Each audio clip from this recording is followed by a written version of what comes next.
আল্লাহ তাআলা সাইয়েদনা ইব্রাহিম আলাইহিস সালামকে বললেন যে, ইব্রাহিম, এবার আরো বড় একটি কাজে তোমাকে অ্যাসাইন করব, বড় একটি মিশনে পাঠাবো। সেটা হচ্ছে আমার ঘরকে তোমার আবার পুনর্নির্মাণ করতে হবে, অর্থাৎ রিকনস্ট্রাক্টিং দ্য কাবা। কারণ আমরা জানি কাবা প্রথম নির্মাণ করেছিল ফেরেশতারা, তারপর করেছিল আদম আলাইহিস সালাম, তারপর করেছিল নূহ আলাইহিস সালাম। কিন্তু নূহ আলাইহিস সালামের মহাপ্লাবনে কাবা ধ্বংস হয়ে গিয়েছিল। সেটাকে আবার পুনর্নির্মাণের জন্য আল্লাহ তাআলা সাইয়েদনা ইব্রাহিম আলাইহিস সালামকে বললেন, আবার মাইগ্রেট করো ফ্রম প্যালেস্টাইন টু মক্কা। আমরা যদি সাইয়েদনা ইব্রাহিম আলাইহিস সালামের জীবনী দেখি, কতবার যে তিনি মক্কা থেকে ফিলিস্তিনে এসেছেন, আবার ফিলিস্তিন থেকে 1200 কিলোমিটার পথ পাড়ি দিয়ে তিনি মক্কায় গিয়েছেন, তার কোনো ইয়ত্তা নেই। তিনি কাবা নির্মাণের জন্য গেলেন এবং সন্তান ইসমাইলকে নিয়ে কাবা নির্মাণ করলেন। আল্লাহ তাআলা বলেন, ওয়াইয বাওয়া'না লিইব্রাহিমা মাকানাল বাইত। আমি ইব্রাহিমকে I pointed out for Ibrahim the site of the house. Kaaba ঘরের সাইটটা আমি দেখিয়ে দিলাম, এটা কতটুকু উঁচু হবে, কতটুকু দৈর্ঘ্য হবে, কতটুকু প্রস্থ হবে, তার সবটুকু আমি ইব্রাহিমকে বুঝিয়ে দিলাম। সাইয়েদনা ইব্রাহিম আলাইহিস সালাম সাইয়েদনা ইসমাইল আলাইহিস সালামকে নিয়ে কাবা নির্মাণ শুরু করলেন। ছোট্ট ছেলে ইসমাইল পাথর কেটে এনে বাবার কাছে দেয়। বাবা ইব্রাহিম আলাইহিস সালাম রাজমিস্ত্রির ভূমিকায় অবতীর্ণ হলেন। তিনি নিজ হাতে আল্লাহ তাআলার ঘর কাবা তিনি নির্মাণ করতে শুরু করলেন। বাপ ছেলে দুজনই পড়তে আরম্ভ করলেন, রব্বানা তাকাব্বাল মিন্না ইন্নাকা আনতাস সামিউল আলিম। হে আল্লাহ, আপনি আমাদের পক্ষ থেকে এই ইফোর্ট, এই ডেডিকেশনকে, এই কাজকে আপনি কবুল করে নেবেন। এবং আল্লাহ তাআলা বললেন যে, ওয়াইদ জাআলনাল বাইতা মাসাবাতান লিন-নাসি ওয়া আমনা। আমি এই কাবা ঘরকে, ইব্রাহিম ইসমাইলের পদধূলি ধন্য এই কাবা ঘরকে গোটা বিশ্বের মানুষের মিলন কেন্দ্র বানালাম। যেটা আমরা হজ উমরার সময় দেখি, more than 2 million Muslims they gather together in Kaaba. কাবার চারিপাশে প্রায় 20 লক্ষেরও বেশি মানুষ একসাথে হজের সময় তারা সালাত আদায় করে। গোটা বিশ্ব থেকে প্রতিদিন উমরার জন্য মানুষ কিন্তু সেখানে যাচ্ছে। অর্থাৎ মানুষের একটা মিলন কেন্দ্র আল্লাহ তাআলা সেই এলাকাটিকে বানিয়েছিলেন, কিন্তু যেটা একটা সময় ছিল অনুর্বর, জনমানব শূন্য একটি এলাকা। এবং আল্লাহ তাআলা আমাদেরকে আদেশ করলেন, ওয়াত্তাখিযু মিন মাকামি ইব্রাহিমা মুসাল্লা। তোমরা ইব্রাহিমের দাঁড়ানোর জায়গাকে সালাতের জায়গা বানাও। অর্থাৎ যেই পাথরের উপর দাঁড়িয়ে সাইয়েদনা ইব্রাহিম আলাইহিস সালাম কাবাকে রিকনস্ট্রাক্ট করেছেন, আজ পর্যন্ত এই 2500-3000 বছর পরেও সেই পাথরটি আজও সংরক্ষিত আছে। আপনারা হজ উমরা যারা করেছেন তারা দেখেছেন, সেই পাথরটির চারদিকে সেটা সংরক্ষিত আছে। সাইয়েদনা ইব্রাহিম আলাইহিস সালামের ফুটপ্রিন্ট সেখানে আছে, পায়ের ছাপ আছে।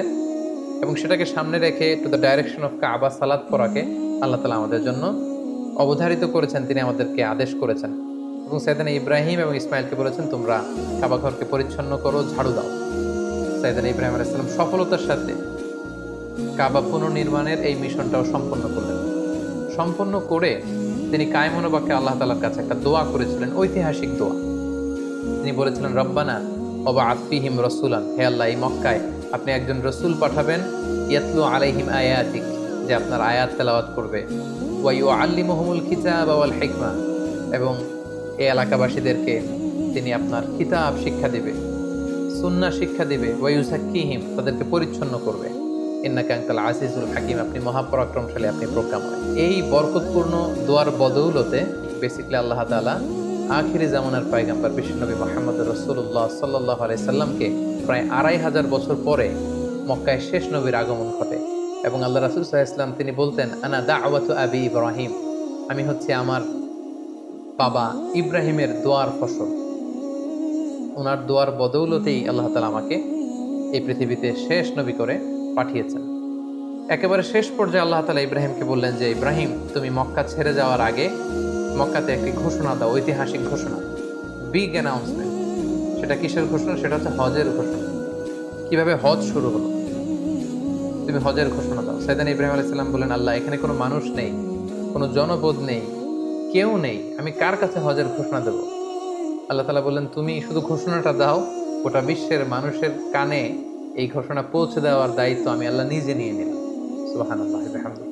আল্লাহ তাআলা বলছেন, ওয়াআযযিন ফিন-নাসি বিল হজ্জ ইয়াতুকা রিজালা ওয়া আলা কুল্লি দামিরি ইয়াতিনা মিন কুল্লি ফাজ্জিন আমিক। ইব্রাহিম, তুমি ঘোষণা দাও, তোমার এই ঘোষণার বদৌলতে দেখবে আগামী বছর থেকে গোটা বিশ্ব থেকে মানুষ আসতে শুরু করবে। এবং সাইয়েদনা ইব্রাহিম আলাইহিস সালাম সাফা পাহাড়ের উপরে উঠলেন, কোনো বর্ণনায় জাবালে আবু কুবাইসের উপরে উঠলেন, উঠে ঘোষণা দিলেন, আইয়ুহান নাস ইন্না রাব্বাকুম ক্বাদ ইত্তাখাযা বাইতান ফাহাজ্জু। হে গোটা বিশ্বের মানুষ, আল্লাহ তাআলা একটি পবিত্র ঘর নির্মাণ করেছেন আমার মাধ্যমে, তোমরা এই ঘরে হজ পালনের জন্য আসো। তাফসিরে এসেছে যে এই ঘোষণাটা আল্লাহ তাআলা গোটা বিশ্বের সবার কানে তখন পৌঁছে দিয়েছেন। এমনকি আমরা যখন তখন ছিলাম না এই পৃথিবীতে, আমরা রুহের জগতে ছিলাম, আমাদের কাছে আল্লাহ তাআলা এই আহ্বানটি পৌঁছিয়েছিলেন।